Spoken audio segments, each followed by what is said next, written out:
اس کے لیے ضروری تھا کہ دونوں کو اچھی طرح پہچان لوں۔ علی بن سفیان اتنا ذہین اور گھا گئے کہ اپنے کسی جاسوس کو یہاں بھیجنے کی بجائے خود یہاں آ سکتا ہے، اگر وہ بھیس بدل کر میرے سامنے آئے تو بھی اسے پہچان لوں گا۔ اور صلاح الدین ایوبی کے متعلق کیا خیال ہے؟ ہری پٹی والے نے کہا، اسے بھی خوب پہچانتا ہوں، عالم نے جواب دیا۔ ہری پٹی والے نے اپنے دونوں ہاتھ اپنی کن پٹیوں پر رکھے، داڑھی کو پکڑا اور ہاتھوں کو نیچے جھٹکا دیا۔ اس کی لمبی داڑھی اور گھنی مونچھیں اس کے چہرے سے الگ ہو گئیں، پیچھے چھوٹی سی داڑھی رہ گئی جو نہایت اچھی طرح تراشی ہوئی تھی، مونچھیں بھی تراشیدہ تھیں۔ لمبی داڑھی اور گھنی مونچھیں مصنوعی تھیں جو اب اس نے ہاتھ میں لے رکھی تھیں۔ اس نے آنکھ سے ہری پٹی بھی نوچ کر پرے پھینک دی۔ عالم جہاں تھا وہیں بت بن گیا، اس کی آنکھیں ٹھہر گئیں اور اس کا منہ کھل گیا۔ دونوں لڑکیاں حیران و ششدر کبھی اس آدمی کو دیکھتی جس نے اپنا بہروپ اتار دیا تھا، کبھی عالم کو دیکھتی جس کا رنگ لاش کی طرح کا ہو گیا تھا۔ عالم کے منہ سے حیرت اور گھبراہٹ میں ڈوبی ہوئی سرگوشی نکلی۔ صلاح الدین ایوبی؟ ہاں دوست، اسے جواب ملا، میں صلاح الدین ایوبی ہوں، تمہاری شہرت سن کر تمہارا درد سننے آیا تھا۔ صلاح الدین ایوبی نے اپنے ساتھی کی طرف اشارہ کیا، آپ اسے بھی پہچانتے ہوں گے؟ پہچانتا ہوں، عالم نے ہارے ہوئے لہجے میں کہا، علی بن سفیان۔ علی بن سفیان کی صرف تھوڑی پر داڑھی تھی جو اس نے اتار دی تھی۔ اچانک لڑکیاں اور عالم پیچھے کو دوڑے اور الماری میں سے چھرانما تلواریں نکال لیں، مگر ادھر کو گھومے تو ان کی تلواریں جھک گئیں، کیونکہ صلاح الدین ایوبی اور علی بن سفیان نے چوگوں کے اندر سے اسی قسم کی تلواریں نکال لی تھیں۔ لڑکیوں کو تیغ زنی کی مشق تو کرائی گئی تھی، لیکن دو پیشہ ور تیغ زنوں کے مقابلے میں نہ آ سکیں، ان سے تلواریں رکھوا لی گئیں۔ علی بن سفیان باہر نکل گیا، ذرا سی دیر میں 6 آدمی جو باہر کھڑے تھے اسی سائز کی تلواریں سنتے کھڑکی میں سے کود کر آ گئے۔ دوسرے دن مسجد کے سامنے اس علاقے کے لوگوں کا ہجوم تھا، وہاں چند ایک سرکاری اہلکار بھی تھے جو لوگوں کو باری باری عالم کے اس خفیہ کمرے میں لے جا رہے تھے جہاں صلیب، حضرت عیسیٰ اور حضرت مریم کی تصویریں آویزاں تھیں۔ لوگوں کو شراب کی بوتلیں بھی دکھائی گئیں۔ اہلکار لوگوں کو عالم کی اصلیت بتا رہے تھے اور وہ جہاد کا جو نظریہ پیش کرتا رہتا تھا اس کی وضاحت کر رہے تھے۔ صلاح الدین ایوبی کی ہدایت پر علی بن سفیان نے سارے ملک میں جاسوسوں کا جال بچھا دیا تھا، کیونکہ یہ ثابت ہو گیا تھا کہ ملک میں خصوصاً قاہرہ میں صلیبیوں نے بہت سے جاسوس اور تخریب کار بھیج دیے ہیں۔ صلیبیوں نے مسلمانوں کے کردار کشی کی جو زمین دوز مہم چلائی تھی وہ سلطان ایوبی کو زیادہ پریشان کر رہی تھی۔ اسے جب علی بن سفیان نے اطلاع دی تھی کہ ایک مسجد کا امام ہر رات درس دیتا ہے اور اسلامی نظریات کو بگاڑ کر پیش کر رہا ہے، تو صلاح الدین ایوبی نے فوراً ہی یہ حکم نہیں دیا تھا کہ اس عالم کو گرفتار کر لو۔ اس نے کہا تھا کہ علی، مذہب میں فرقہ بندی شروع ہو گئی ہے، یہ پیش امام کسی فرقے کا ہوگا، یہ بھی ہو سکتا ہے کہ وہ قرآن کی اپنی تفسیریں پیش کر رہا ہو۔ میں مذہب میں دخل نہیں دینا چاہتا، میں حاکم ہوں، عالم نہیں ہوں۔ اگر تم سمجھتے ہو کہ وہ کوئی تخریب کار ہے تو گرفتاری سے پہلے اچھی طرح چھان بین کر لو، پیش امام کا درجہ مجھ سے زیادہ بلند ہے۔ علی بن سفیان خود اس مسجد میں درس سننے نہیں گیا تھا، کیونکہ اسے شک تھا کہ اگر یہ پیش امام واقعی دشمن کا بھیجا ہوا تخریب کار ہے تو اسے پہچانتا ہوگا۔ اس نے اپنے ذہین سراغ رساں مسجد میں بھیجے تھے جو 10-12 مرتبہ وہاں گئے اور انہوں نے جو درس سنے وہ من و عن علی بن سفیان کو سنا دیے۔ آخر ایک رات اس صلیبی عالم نے جہاد پر درس دیا اور تعویل یہ پیش کی جو صلاح الدین ایوبی نے بھی سنی۔ سراغ رسانوں نے یہ درس علی بن سفیان کو سنایا تو کوئی شک نہ رہا۔ علی نے سلطان ایوبی کو بتایا اور یہ رائے دی کہ اگر یہ شخص صلیبیوں کا جاسوس اور تخریب کار نہیں تو بھی اسے پکڑنا یا روکنا ضروری ہے، کیونکہ وہ جہاد کا ایسا نظریہ پیش کر رہا ہے جو صرف وہ آدمی پیش کر سکتا ہے جو دشمن کا آدمی ہو یا اس کا دماغ چل گیا ہو۔ ناظرین، صلاح الدین ایوبی نے یہ رپورٹ بڑی ہی غور سے سنی اور کہا کہ معاملہ بہرحال مذہب کا، مسجد اور پیش امام کا ہے۔ اس نے فیصلہ کیا کہ وہ علی بن سفیان کے ساتھ خود بہروپ میں درس سننے جائے گا اور خود یقین کرے گا کہ پیش امام کی نیت اور اصلیت کیا ہے۔ جہاد کے ساتھ حیوانی جذبے کے ذکر نے سلطان ایوبی کے کان کھڑے کر دیے تھے۔ اس نے علی بن سفیان کے ساتھ صلاح مشورہ کر کے یہ بہروپ تیار کرایا تھا جس میں روح مسجد میں گئے تھے۔ علی بن سفیان جاسوسی اور جاسوسی کے خلاف دفاع کے فن کا ماہر تھا۔ اس نے سلطان ایوبی کو اپنی ایک اور کامیابی سے آگاہ کر دیا تھا، وہ یہ تھی کہ فیض الفاطمی کو جس صلیبی لڑکی نے موقع پر گرفتار کرایا اور احمد کمال کے نام کے ایک کماندار کی خاطر اسلام قبول کرنے اور اس کے ساتھ شادی کرنے کی خواہش ظاہر کی مگر ماری گئی تھی، اس نے وہ خفیہ الفاظ اور اشارے بتائے تھے جو صلیبی جاسوس ایک دوسرے کو پہچاننے کے لیے استعمال کرتے تھے کہ اس کی نشاندہی پر چند ایک مسلمان بھی پکڑے گئے تھے۔ جو سلیبیوں سے زر و جواہرات اور خوبصورت لڑکیاں لے کر ان کے لیے جاسوسی کرتے تھے، انہوں نے بھی علی بن سفیان کے تہ خانے میں تصدیق کی تھی کہ یہ الفاظ اور اشارے استعمال ہوتے ہیں۔ اشارے یہ تھے کہ جاسوس جو ایک دوسرے سے پہلی بار ملتے اور ایک دوسرے کے متعلق یقین کرنا چاہتے تھے، ان میں سے ایک آسمان کی طرف دیکھ کر کہتا تھا معلوم نہیں موسم کیسا رہے گا۔ وہ ایسی بے پرواہی کے لہجے سے کہتا تھا جیسے یوں ہی اسے موسم کا خیال آ گیا ہو۔ دوسرا کہتا تھا کہ بارش آئے گی، اسے جواب ملتا تھا آسمان بالکل صاف ہے۔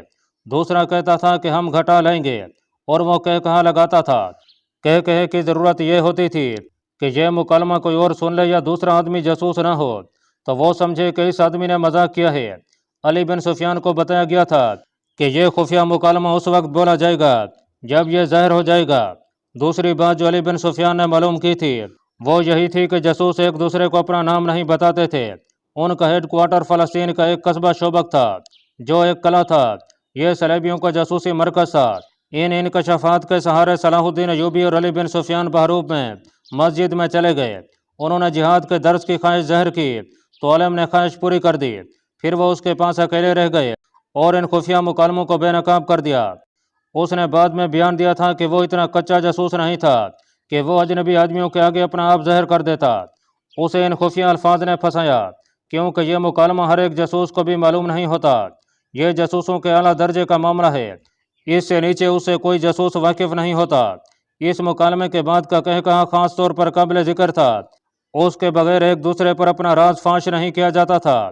سلطان ایوبی نے کہا لگایا تھا وہ اپنے ساتھ 6 جانبازوں کو بھی لے گیا تھا کہ بوقت ضرورت مدد دیں۔ علی بن سفیان نے اس جاسوس کو اور دونوں لڑکیوں کو اپنے تہ خانے میں بند کر دیا اور سب سے پہلے اس علاقے میں جا کر تفتیش کی کہ یہ شخص اس مسجد پر قابض کس طرح ہوا، اور اس سے پہلے وہ جس جھونپڑے میں رہتا تھا وہ اسے کس نے دیا تھا۔ وہاں کے مختلف لوگوں نے جو بیان دیے ان سے پتہ چلا کہ یہ شخص 2 بیویوں کے ساتھ اس آبادی میں آیا۔ پہلے ایک آدمی کے گھر مہمان رہا۔ جب لوگوں نے دیکھا کہ یہ تو کوئی عالم فاضل ہے تو انہوں نے اسے جھونپڑا دے دیا۔ وہ اس مسجد میں نماز پڑھنے جایا کرتا تھا۔ وہاں بہت مدت سے ایک پیش امام تھا۔ یہ شخص پیش امام کا مرید بن گیا۔ 15-16 روز بعد پیش امام نے مسجد میں پیٹ درد کی شکایت کی۔ یہ شکایت اتنی تیزی سے بڑھی کہ اس کے بعد پیش امام مسجد میں نہ آ سکا۔ حکیموں نے گھر جا کر دیکھا، دوائیاں دی، مگر وہ تیسرے روز مر گیا۔ اس کے بعد اس عالم نے لوگوں سے بات کر کے مسجد سنبھال لی۔ اس نے ایسا تاثر پیدا کیا کہ لوگ اس کے عقیدت مند ہو گئے اور اس کی ضرورت کے مطابق اسے مکان دے دیا۔ علی بن سفیان کے پوچھنے پر لوگوں نے اسے بتایا کہ انہوں نے کئی بار اس شخص کو پیش امام کے لیے کھانا لے جاتے دیکھا تھا۔ علی بن سفیان جان گیا کہ پیش امام کو اس آدمی نے زہر دیا ہے اور اسے راستے سے ہٹا کر مسجد پر قبضہ کیا تھا۔ اس جاسوس کے گھر کی تلاشی میں بہت سے ہتھیار برآمد ہوئے تھے جو مختلف جگہوں میں چھپائے ہوئے تھے۔ وہاں زہر بھی برآمد ہوا۔ وہ ایک کتے کو دیا گیا تو کتا 3 دن بے چین رہا اور گرتا رہا اور اٹھتا رہا۔ تیسرے دن شام کے بعد کتا مر گیا۔ علی بن سفیان نے اپنی تفتیش سلطان ایوبی کے آگے رکھی تو سلطان نے اسے کہا ان تینوں کو قید میں خوب پریشان کرو اور انہیں خوف زدہ کیے رکھو، لیکن میں انہیں جلاد کے حوالے نہیں کروں گا اور انہیں قید میں بھی نہیں ڈالوں گا۔ پھر آپ کیا کریں گے؟ علی بن سفیان نے پوچھا۔ میں انہیں حفاظت اور عزت سے واپس بھیج دوں گا۔ علی بن سفیان نے حیرت زدہ ہو کر سلطان ایوبی کے منہ کی طرف دیکھا۔ سلطان نے کہا میں ایک جوا کھیلنا چاہتا ہوں علی، ابھی مجھ سے کچھ نہ پوچھنا، میں سوچ رہا ہوں کہ یہ بازی لگاؤں یا نہیں۔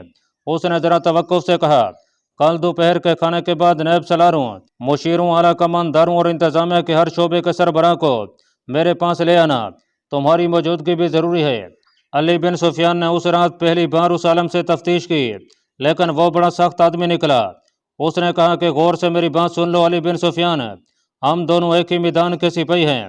تم میرے ملک میں کبھی پکڑے گئے تو مجھے امید ہے کہ تم جان دے دو گے، اپنے ملک اور اپنی قوم کو دھوکہ نہیں دو گے۔ تم یہی توقع مجھ سے رکھو۔ مجھے معلوم ہے میرا انجام کیا ہوگا۔ اگر میں تمہیں وہ ساری باتیں بتا دوں جو تم مجھ سے پوچھنا چاہتے ہو تو بھی تم لوگ مجھے بخشو گے نہیں۔ مجھے اس تہ خانے میں مرنا ہے، خواہ تم جلاد سے مارو اور خواہ اذیت میں ڈال کر مار دو، پھر میں کیوں اپنی قوم کو دھوکہ دوں؟ مجھے امید ہے کہ تم اپنا ارادہ بدل دو گے۔ علی بن سفیان نے کہا کیا تم ان 2 لڑکیوں کی عزت بچانے کی خاطر یہ پسند نہیں کرو گے کہ میں جو پوچھوں وہ مجھے بتا دو؟ کیسی عزت؟ اس نے جواب دیا ان لڑکیوں کے پاس صرف حسن اور ناز نخرے ہیں، یا وہ استادی ہے جس سے وہ پتھر کو بھی موم کر لیتی ہیں۔